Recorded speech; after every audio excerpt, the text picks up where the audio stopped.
नमस्कार दोस्तों। आज के वीडियो का उद्देश्य किसी की निंदा करना नहीं है और न ही ज्ञान की कोई दौड़ शुरू करना है। कई बार कुछ ऐसे विचार आते हैं या कुछ ऐसी अच्छी चीजें होती हैं जो मन करता है कि अपनों के साथ साझा की जाए। दरअसल इस वीडियो के लिए मुझे प्रेरणा मिली है, एक बहुत ही वरिष्ठ पत्रकार हैं टेलीविजन के। व्हाट्सएप पर रोज मैसेजेस का आदान प्रदान होता है। मेरे भी कई मित्रों के पास मेरे मैसेजेस जाते हैं, इसी तरह उनके मैसेजेस आते हैं जिसमें वो बाकायदा अपना नाम लिखकर और हेडलाइंस ही जो होती हैं उनकी आर्टिकल्स की या खबरों की या वीडियोस की, उसमें उनका नाम होता है और उन्होंने क्या किया या उनके साथ क्या हो रहा है इस पर उनका सारा फोकस रहता है। आमतौर पर हम सभी इसी हीरोइज्म को पाने की दौड़ में लगे हुए हैं। हो सकता है कि एज एन इंडिविजुअल आपको महसूस हो कि आप ऐसे नहीं हैं, लेकिन ये सब आत्मचिंतन का विषय है और इसीलिए मुझे जय कृष्णमूर्ति का तरीका बहुत समझ में आता है और बहुत पसंद भी आता है। मुझे ही क्या, बहुत लोगों को पसंद आता होगा, जो भी सुनते हैं उनमें दिलचस्पी लेते हैं। जय कृष्णमूर्ति कहते हैं कि ना मैं कुछ कह रहा हूं ना आप कुछ सुन रहे हैं, ना मैं कोई गुरु हूं ना आप कोई शिष्य हैं। हम साथ में एक ही विचार के आगे बढ़ रहे हैं और देखिए क्या आप सहमति जताते हैं मेरे विचार से। तो मेरा भी निवेदन यह है कि क्या आप इस विचार से सहमति जताते हैं या असहमति जताते हैं, तो आप उसको कमेंट के जरिए लिख सकते हैं। हम सब इसी तरह से मैं क्या कर रहा हूं और मैं क्या हासिल कर रहा हूं, मैंने क्या क्या कर दिया है, उसको किसी तरह से सामने रखने की जुगत में लगे हुए हैं। या तो हासिल करने की जुगत में लगे हुए हैं या हम उन लोगों को देख रहे हैं जो कुछ करते हुए दिख रहे हैं इसी में और अपने बारे में दिखा रहे हैं। इस विषय को समझना है तो मैंने अभी, क्योंकि बिजनेस वर्ल्ड के कई लोगों को नजदीक से देखा, खुद इनोवेशन, और देखिए ये मैंने देखा तो ये अनुभव बताने की जब बात आती है तब भी ये मैं सामने आ जाता है कि मैंने ऐसा किया है। तो उससे ये होता है कि भाई देखिए, हाँ, आपको इस व्यक्ति को सुनना चाहिए। तो कहीं ना कहीं ये अहम बहुत गहरे हमारे भीतर बैठ जाता है। अब आप सोच रहे होंगे तो भाई सामान्य बात है, अभी हो रहा है, सबके साथ हो रहा है, तो इसमें विशेषता क्या? इसमें सबसे महत्वपूर्ण बात यह है कि भले ही ये बहुत सामान्य हो गया हो, लेकिन ये ठीक वैसा ही सामान्य हो गया है जैसे बीड़ी सिगरेट या तंबाकू का सेवन।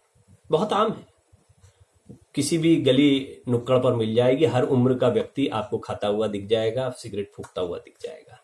सबको पता है गलत है, लेकिन फिर भी सामान्य है और स्वीकार्य है समाज में। अस्वीकार्य जहां होगा, जहां बंदिशें कुछ लगाई होंगी वो लगाई होंगी, लेकिन सामान्य तौर पर इसकी स्वीकार्यता है। अब तो शराब के संदर्भ में भी ये बात कहा जाए तो कोई गलत नहीं होगी। हर चीज जिसकी स्वीकार्यता होती है या जो सब करते हैं वो सही हो, ये बात ठीक नहीं। और आमतौर पर क्योंकि सभी का कष्ट भी एक जैसा है, यानी कि सभी कहीं ना कहीं अपने जीवन में परेशान दिख रहे हैं, अधूरे दिख रहे हैं, एक दौड़ में दिखाई दे रहे हैं, इसका मतलब सब कोई एक बड़ी गलती कर रहा है।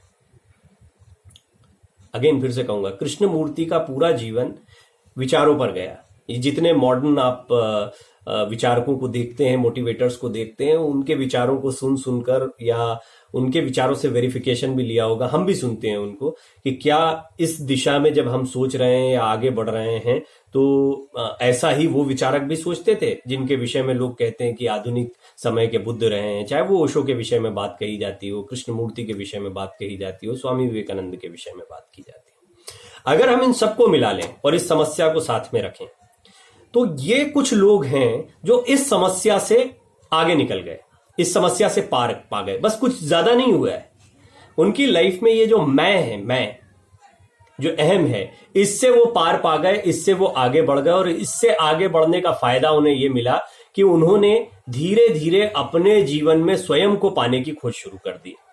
स्वयं को पाने की खोज का मतलब होता है कि आप बाहर जो देख रहे हैं, अपनी परेशानियों का कारण बाहर तलाश रहे हैं, अपने अचीवमेंट्स की रिकॉग्निशन बाहर तलाश रहे हैं। ये महत्वपूर्ण है जिससे विषय शुरू हुआ है।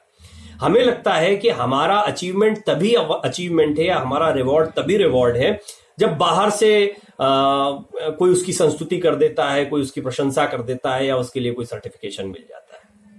आप ये नहीं सोच रहे हैं कि इसी से, जैसा मैंने अभी एक बात कही बीच में जो स्किप होकर यहां पर आ गई, कि बिजनेस वर्ल्ड के लोगों को अगर आप देखेंगे तो वहां पर ब्रांडिंग, प्रमोशन, किस तरीके से हम अपने आप को बेहतर दिखाएं, आप हैं या नहीं हैं इसका मकसद नहीं, आप सबसे बेस्ट हैं इसको दिखाएं।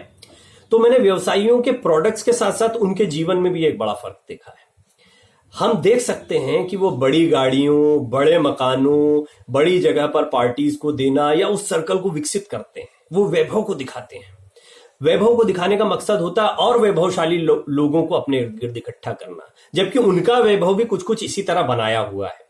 धीरे धीरे ये एक बहुत ही कृत्रिम जगत बन गया है, जहां पर वैभव के होने से ज्यादा वैभव को दिखाने पर जोर है।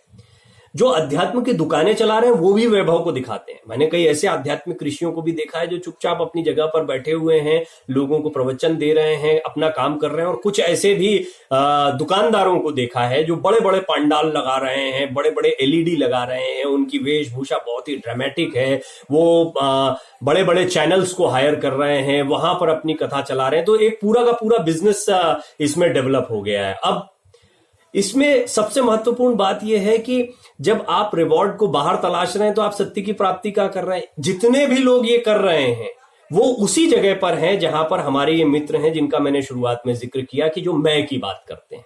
आप अपने नाम को प्रमोट करके उसको एक ब्रांड बनाकर आप धीरे धीरे चाहते हैं कि उसकी रिकॉग्निशन, उसके रिवॉर्ड्स बाहर से आए। ये बहुत बड़ी गलती है। अगर आप इसको मेरी बात पर ये सोच रहे हैं कि तो बड़ा सामान्य चीज है, हम सब इसी के लिए तो इसी भूख में तो दौड़ रहे हैं। समस्या ये है कि रिकॉग्निशन आपको कभी नहीं मिल पाएगी। आपके काम को लेकर कुछ लोग प्रशंसा कर सकते हैं, कुछ लोग उससे ईर्ष्या भी कर सकते हैं, ईर्ष्या बहुत लोग करते हैं, लेकिन उससे कोई फायदा नहीं है। दरअसल वो अपनी दौड़ में लगे हैं, हम सब अपनी अपनी दौड़ में लगे हुए हैं, हम सब अपनी अपनी भूख में लगे हुए हैं, अपनी दौड़ में। जैसे हम अपना परिवार चलाने, अपने धनोपार्जन में लगे हुए हैं, इसी तरह ये जो रिकॉग्निशन की भूख है ये भी हमारी अपनी अपनी है। इसका सूत्र क्या है? मुझे ओशो का एक सूत्र जो है बहुत व्यवहारिक लगता है। हालांकि मैं ये पाता हूं कि उनका अपना जो दायरा था अंतिम समय में, वो अमेरिका जाना और वहां पर पूरे कायलिन को विकसित करना और उनका शिष्य मंडल विकसित होना, ये बहुत सारी चीजें हैं जो विरोधाभासी लग सकती हैं, लेकिन खैर वो एक विषयांतर हो जाएगा, उसमें नहीं जाते हैं। सूत्र बड़ा जरूरी है। कौन कह रहा है, उसके जीवन में वो चीज परिलक्षित है नहीं है, ये एक एकदम अलग मुद्दा है। लेकिन जो बात कही जा रही है, जो फॉर्मूला बताया जा रहा है, वो फॉर्मूला सही बैठता है कि नहीं बैठता है, इसमें किसी को संदेह नहीं। तो निश्चित तौर पर जो फॉर्मूला उन्होंने होश के बारे में दिया है, यानी कि अवेकनिंग के बारे में दिया है, उसमें किसी को संदेह नहीं, क्योंकि उसको आजमाया जा सकता है, इस वक्त भी आजमाया जा सकता है। फॉर्मूला बहुत सिंपल है। मौन। मौन शब्द तो बहुत आम है हमारे जीवन में, और मौन से ही मुनि बना, मुनि, ऋषि मुनि वाला मुनि। तो ये जो मौनी लोग होते हैं, ये मौनी कौन है? होठ सीकर बैठे हैं, चुपचाप बैठे हैं, वो खुद को मौनी बोल रहे हैं। मौन का कभी भी लेना देना आपके वाचक ज्ञान से, आपकी वाणी से रहा ही नहीं। इसका प्रादुर्भाव ही इस विषय से नहीं हुआ था, ना ही योग की परिपाटी में इसका कोई लेना देना है। वो मौन का एक हिस्सा हो सकता है, एक बहुत छोटा हिस्सा, कि होठ सिल लिया, आप बोल नहीं रहे तो संवाद नहीं हो रहा है, लेकिन आपको उसको समग्रता में और संपूर्णता में देखना होगा। इसकी समग्रता और संपूर्णता इस बात में है कि मन से मौन, मेरा ऐसा मानना है कि मन शब्द से ही मौन शब्द निकला।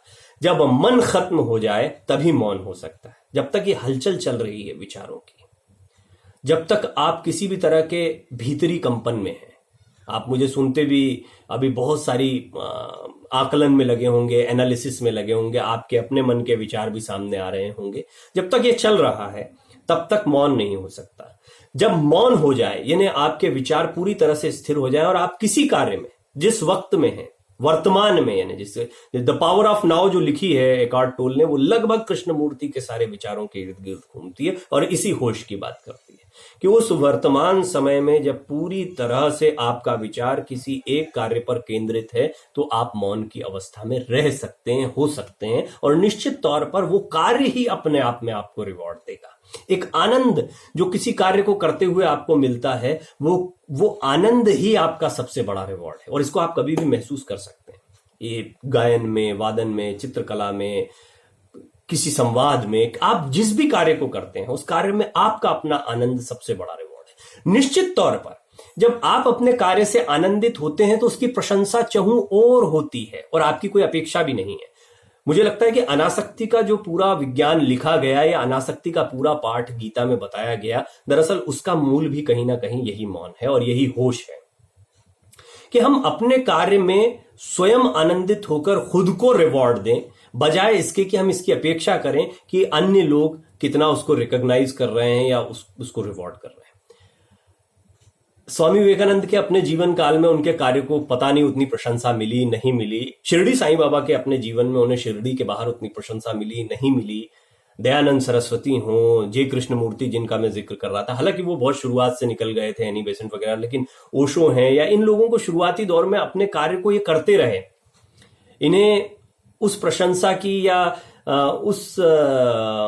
उस रिवॉर्ड की बहुत आवश्यकता या भूख महसूस नहीं हुई, जिसको सामान्य तौर पर हम बहुत तेजी से देख रहे हैं। तो कुल मिलाकर इस बातचीत का या ये जो विचार आया, इसका लब्बो-लुबाब ये है कि हम सब जो मैं की भूख में लगे हुए हैं, बाहर रिकॉग्निशन की तलाश में लगे हुए हैं, उसको विराम देना चाहिए। और उसका सूत्र है होश की दवा। जिस कार्य को कर रहे हैं उसको वर्तमान में रहते हुए पूरी तरह से अंदर के विचारों को उस कार्य से, यानी आप इस वीडियो को सुन रहे हैं तो पूरी तरह दूसरे विचारों को छोड़कर इस वीडियो को सुनते हुए या कुछ देख रहे हैं या कुछ लिख रहे हैं या कोई भी कार्य कर रहे हैं तो अन्य विचार आपको बाधित नहीं कर रहे हैं, उस मौन की अवस्था में रहते हैं। और जो आनंद आपके भीतर से विकसित होता है, जो उस कार्य का असली रिवॉर्ड होता है, वो आपका असली रिवॉर्ड है, वो आपकी असली रिकॉग्निशन है, वो आपकी असली पहचान है। और उसी के लिए दौड़िए। ये भी बहुत शुरुआती फॉर्मूला है, ये अंत नहीं है, लेकिन हाँ, ये सही तरीका हो सकता है कि अगर रिकॉग्निशन की दौड़ में जाना है तो भी इस तरीके से जाया जाए। इतने ध्यानपूर्वक सुनने के लिए बहुत बहुत धन्यवाद आपका, और ये आप स्नेह जो दे रहे हैं इसके लिए हृदय से आभार। बहुत बहुत धन्यवाद।